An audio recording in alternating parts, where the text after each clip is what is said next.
वहाला भाई बहन, अज पा बीजे समूएल जे पहले अध्याय जो अभ्यास कईंदासीं। पाके नेरला मिलंदो कि दाऊद साउल ने योनाथान जे मरण जे कारणे शोक करे थो, ॾोखी थिए थो। साउल जी क़तल खरेखर केर कयईं? इन सवाल जो जवाब पूरेपूरो पाके हिन अध्याय में न मिले, पण हिकिड़ो वधू माण्हू जो इन में उमेरो थिए थो। इज़राइल जे रहणांक में अचीने समाचार ॾिने कि साउल मरी वियो आहे ने इन जी क़तल करे जो जस उहो अमेलेकी पिंड गिणे। इन गुने जे कारणे दाऊद उन जवान जी क़तल कराए।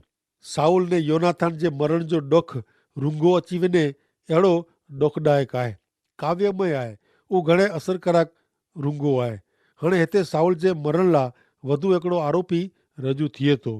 हाणे पाण नेरियूं बीजो समूएल जो पुस्तक, तंहिंजो पहिलो अध्याय ने तंहिंजी पहिली 2 कलमूं। हिते लिखे में आयो आहे कि साउल जे मरण पोइ अहिड़ो थियो कि दाऊद अमालेकीअ जी क़तल करे जे कम नूं पाछो अचीने सिकलाग में 2 ॾींहं रहियो।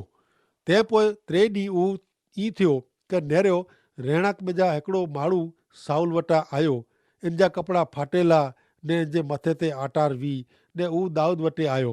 तॾहिं अहिड़ो थियो कि साष्टांग दंडवंत प्रणाम कयईं। इज़राइल जे देश जे इतिहास में ही अंधारे जो समयगारो हो। इज़राइली लोग ईश्वर जी इच्छा में जा ॿारा विया हुआ, तेला उन ते लड़ाई ने हार आया हुआ। इन बनाव में पाला हिकिड़ो सेके जो पदार्थ फाट आहे। बीजे विश्व युद्ध पोइ मित्र देश अहिड़ो वीचारियो कि दुनिया में उहो शांति खणी आया आहिनि। पोइ उहो पाप में ने ईश्वर नूं छेटो जीवन जीवे जो चालू कयो ने पंहिंजी जीत सफलता में जीवन जीवे जो चालू कयो। पण ॿिए विश्व युद्ध जे अंत में पण हिन कारणे दुनिया हिकिड़ो ॾींहुं पण शांति जो ॾिठे न आहे। दुनिया जा जुदा जुदा देश हिकिड़े ॿिए साथे ठंडी लड़ाई ने दगा कईंदा रहिया ने इन में परोवायला रहिया। ईश्वर जी इच्छा में जा दूर रोंदल कोई पण राष्ट्र, कोई पण प्रजा का कोई पण व्यक्ति शांति से जीवी सके न। शांति जे स्थाने उथल पाथल ने युद्ध हलिया अचनि था। यसाया 57 अध्याय ने 21वीं कलम में चए था कि बूंदे के कीअं शांति न आहे ने अहिड़ो मुंहिंजो देव चए थो। ईश्वर जो संदेशवाहक यसाया हिन प्रमाणे 3 बार चयईं। अॼु ही ॻाल्हि पाण पण लागू पए थी। ऐं चयो आहे ती उहो ॾींहुं इज़राइल लोक लाइ अंधारे जहिड़ा हुआ ऐं उन जी हालत नेरी सघो था। दाऊल राजा मरी वियो हो। योनाथान ने इन जा 3 छोकिरा पण मरी विया हुआ। इज़राइली लोग युद्ध हारी विया हुआ। फलिस्ती लोग गालील प्रदेश में जा आजू बाजू जे सॼो उत्तर दिशा जो विस्तार कब्जे करी गयो हो ने हाणे हू दक्षिण दिशा में विस्तार मथे पण पग पेसारो कयो हो। दाऊद खे ख़बर न हुई कि युद्ध में कोरो भंडियो हो। दाऊद ने इन जा जवान लश्कर जा माण्हू अमालेकी हमलेखोर वटा पंहिंजे सगे वाले के पाछा मेड़वे में पिया हुआ। सिकलाग में हू 2 ॾींहं थिया आया हुआ ने उन खे कोई समाचार मिलिया न हुआ। छेवटे हिकिड़ो माण्हू मिट्टी से भरेलो फाटेला कपिड़ा पहिरेलो माण्हू दाऊद वटि आयो। उहो चए कि उहो युद्ध भूमि में जा आयो आहे। उहो दाऊद खे जणाए कि फलिस्ती लोग युद्ध खटी विया आहिनि ने साउल मरी वियो आहे ने तंहिं पोइ जेको भनियो हो उहो मिड़े विस्तार से दाऊद खे जणाए थो। बीजो समूएल पहिलो अध्याय 3 थी 2 कलम सुणो। दाऊद इन खे पुछे तूं केॾां नूं अचे थो? उहो चए कि इज़राइल जे रहणांक में जा आऊं अचां थो। दाऊद इन खे पुछे कि हुते कुरो थियो, कृपा करी मूंखे चओ। उहो जवाबु ॾिने कि लोग लड़ाई में जा भॻा आहिनि, घणे लोग रण में मरी विया आहिनि ने साउल ने इन जा 3 छोकिरा योनाथान पण मरी वियो आहे ने इन खे दाऊद पुछे तूं कीअं ॼाणे कि साउल ने योनाथान मरी विया आहिनि? इन खे ख़बर ॾींदड़ जुवान चए कि आऊं गिलबोआ डूंगर ते हो तॾहिं साउल पंहिंजे भाले मथे उभो हो ने रथ ने सवार इन पुठियां पिया हुआ। उहो पिंड पुठियां नेरे एतिरे मूंखे नेरी ने उहो हकल कयईं। उहो मूंखे पुछे तूं केरु आहीं? तॾहिं आऊं जवाबु ॾिनो ऐं हिकिड़ो अमालेकी आहियां। पोइ उहो मूंखे चए कि कृपा करे ने मूं पुठियां उभो रही ने मूंखे मारी वेच की कि मूंखे घणे पीड़ा थिए थी ने अञा आऊं जीरो आहियां। तेला इन वटि उभो रही ने आऊं इन खे मारी वेठो की आऊं निकी ॼाणंदो हो कि छणी पियो पोइ उहो जीरो रेवारो न आहे। पोइ उहो पंहिंजो मुगट ने हथ जा कड़ा खणी ने आं वटि आयो आहियां। कुरो ही अमालेकी माण्हू सचो चई रहियो आहे कि पोइ उहो साउल जे सभु वटि आयो हो ने साउल खे मरियलो ॾिसी ने साउल जो मुगट ने बख्तर खणीने हू दाऊद वटे आयो। मूंखे अहिड़ो लॻे थो कि हीउ अमालेकी साउल वटे आयो हूंदो।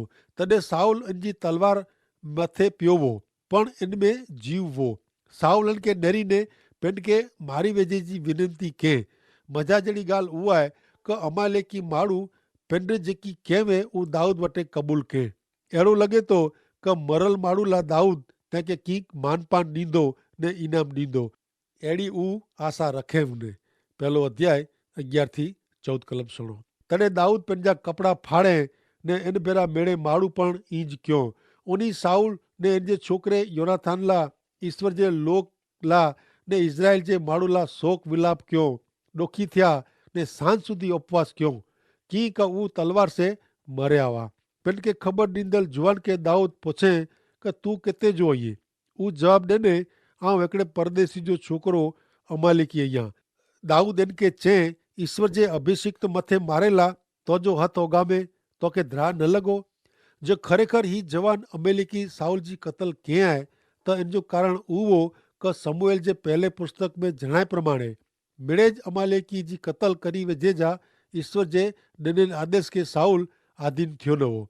ज साउल ईश्वर खे आधीन थियो हो त साउल जी क़तल करेला ही जवान जीरो रहियो न हो ने कदाच साउल जीरो रही सकियो हो।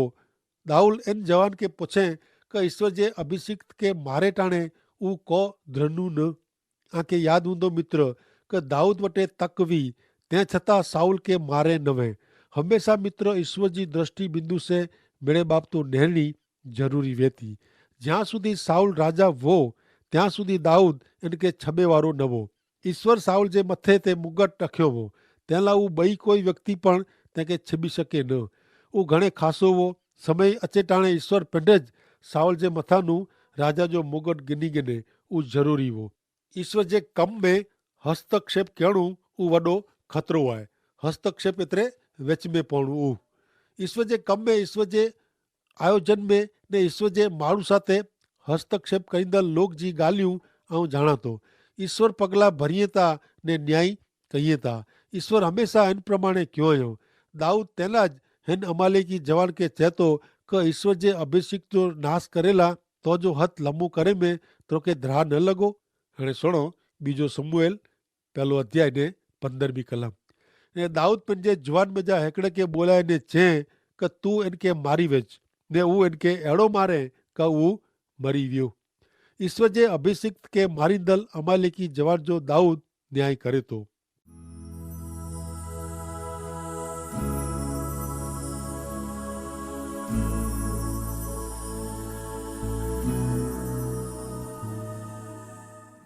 पहलो अध्याय ने 16वीं कलम। ने दाऊद इनखे चई कि तुंहिंजो लुई तो मथे की कि तुंहिंजे मुंहं से तुंहिंजी विरुद्ध तूं साक्षी पूरे आहे कि ईश्वर जे अभिषिक्त खे आउं मारी विधो आहे। जो ही अमालेकी जवान पंहिंजी ॻाल्हि ने क़बूलात खोटी कंहिं त इन लाइ मरण जो कारण बनी वई। दाऊद इनखे चई, जो तूं मूं साम्हूं खोटो ॿोलियो वें त तुंहिंजो लुई तो मथे, कारण तूं क़बूल कयो आहे कि तूं ईश्वर जे अभिषिक्त जी क़तल कई आहे। ऐं मञा थो कि अमालेकी जवान खरेखर साउल जी क़तल कई वे। दाऊद जेको कॾहिं पण न कई उहो कमु उहो कई ने दाऊद इन लाइ इन जो पण न्याय कई। ॿिजो समूएल पहलो अध्याय 17वीं कलम। साउल ने इन जे छोकिरे योनाथान लाइ दाऊद नीचे प्रमाणे विलाप कई, ॾुख ज़ाहिर कई। हिते साउल ने योनाथान लाइ दाऊद जो ॾुख ज़ाहिर थिए थो ने हू खरेखर सचो ॾुख आहे। 18वीं कलम।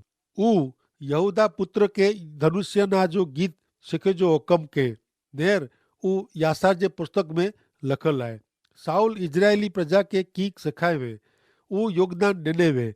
इजरायली लोक वटे युद्ध लाइ लोह जा शस्त्र न हुआ, तंहिं लाइ साउल उन्ही खे धनुष्य विद्या सिखाए। धनुष्य ने बाण घणे आकरा हथियार हुआ। घणे जंगल जा मित्र हिन बाबत जी साक्षी ॾेई सघनि था। झूने ज़माने में लड़ाई हथियार तरीक़े धनुष्य बाण जो उपयोग थींदो हो, जिन से लड़ायूं जीती सघंदी हुई ने दुश्मन खे घायल करे सघंदा हुआ। ॿिजो समूएल पहलो अध्याय 19वीं कलम। हे इज़राइल, तुंहिंजो गौरव तुंहिंजे डुंगर ते क़तल थियो आहे। योद्धा कहिड़ा मारिया विया आहिनि। दाऊद जो शौक़ गीत वारे जी लिखायो आहे, जेको इज़राइल जे हिन कबीला सामान्य हो। हाणे नेरियूं 20वीं कलम। गाथ में ऊ चौजा न, आस्कलोन जी शेरीअ में ज़ाहिर करी जा न, रखे ने पलिस्तीअ जी छोकरियूं राजी थिए ने रखे ने ऊ जय जयकार कइए। गाथ में ही चौजा न, गाथ पलिस्ती लोग जो पाटनगर वो, आस्कलोन जी शेरीअ में ज़ाहिर करी जा न, आस्कलोन गाजा पट्टी में आवल आहे ने ऊ पलिस्तीअ जे 5 शहर में जा जो हिकिड़ो शहर आहे। हाणे नेरियूं बीजो समूएल पहलो अध्याय 21 ने 22वीं कलम। हे गिलबोआ जा डूंगर आते माक ने वरसाद ने अर्पण जा खेतर न वे की त होते लड़वईअ जी ढाल एतिरे साउल जी ढाल जाणे का ऊ तेल से अभिषेक थई ज न वे अहिड़ी रीते भ्रष्ट थईने पई आहे। मारिया वेंदल जो लुई वड़ाए से बरुके जो अभिमान जोरे से योनाथान जो धन्य से पाछो रोंदो न वो ने साउल जी तलवार खाली पाछी फेरंदी न हुई। कोई पण चई सके ती नवो क साउल ने योनाथान कायर पुरुष एतरे क द्रजणा वा। बीजो समूएल पहलो अध्याय 23 ने 24वीं कलम। साउल ने योनाथान प्रिय ने खोसी डींदल वा ने उनी जे मरण जे समय में अलग न थिया। ऊ गरुड़ करता झड़पी ने सी करता बरवारा वा। अरे इजराइल जी धियूं साउल माटे विलाप कर्यो, डोखी थियो। ऊ आके मोंघा कपड़ा पहराईने मौज कराएं। ऊ सोन जे दागीने से आजा कपड़ा शणगारें। साउल देश में प्रगति ने विकास कहवे। बीजो समूएल पहलो अध्याय ने 25वीं कलम।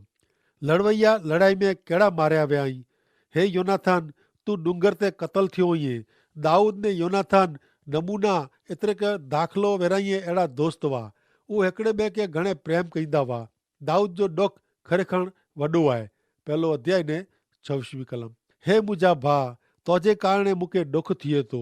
तू मूंखे घणे प्रिय वे। मूं ते तोजो प्रेम घणे महान वो, अजाइब जहिड़ो वो। स्त्रीअ जे प्रेम करता पण वधू वो, स्त्रीअ जे प्रेम करता पण वधू। दाऊद जी ही ॻाल्हि घणे मज़ा पे अहिड़ी आहे। कारण दाऊद योनाथान जी भेण भेरो लग्न कयवे। पोइ पाके नेरला मिलंदो क योनाथान जी भेण जेको दाऊद जी पत्नी हुई ऊ दाऊद खे दगो ॾिने। आऊं मञा थो क शुरूआत में दाऊद जी पत्नी मिखाल दाऊद खे सूरवीर पुरुष तरीके प्रेम कयवे। पण हिकिड़ो ॾींहुं अहिड़ो आयो जॾहिं दाऊद जो ऊ तिरस्कार कये। दाऊद इन जे प्रेम संबंध में वधू सफल न हो। दाऊद जी पत्नी में हिकिड़ी मात्र सज्जन अबिगाइल हुई। बैतसेबा घणे असामान्य स्त्री हुई। अहिड़ो मनींदल भेरो आऊं सहमत नहीं आ। बैतसेबा असामान्य महिला न हुई। बैतसेबा साथे जा दाऊद जा संबंध संपूर्ण पाप हो ने तेला ईश्वर दाऊद जो न्याय क्यों। दाऊद कोलाए पंहिंजे धाबे मथे फिरंदो हो। युवतीअ भेरा दाऊद जा सवाल हुआ। पर योनाथान विषे दाऊद चई सकियो क मरण सुधी योनाथान दाऊद के वफ़ादार ने विश्वासु रहियो। जीवन में हरेक के सुख दुख जो समय अचे थो। दाऊद जा माण्हू लश्कर जा जवान पण दाऊद के वफ़ादार रहिया हुआ। दाऊद वटे अहिड़ी शक्ति ने आकर्षण हो जैसे इन जा माण्हू इनके वेड़गी रहिया हुआ। दाऊद अहिड़े प्रकार जो माण्हू हो। हाणे नेरियूं बीजो समूएल पहलो अध्याय ने 27वीं कलम। लड़वैया केड़ा मारिया विया आहीं ने लड़ाई जे शस्त्र जो केड़ो विनाश थियो आहे। योनाथान के ॾिने में आवल ही जबरदस्त सन्मान आहे। साउल ने योनाथान जे मरण माटे व्यक्त करेल दाऊद जो डुख रूईपो अहिड़ो हृदय स्पर्शी आहे। बाइबल जा ईश्वर जे वचन में घणे ध्यान खेचे अहिड़ो डुख ज़ाहिर कये आहिनि।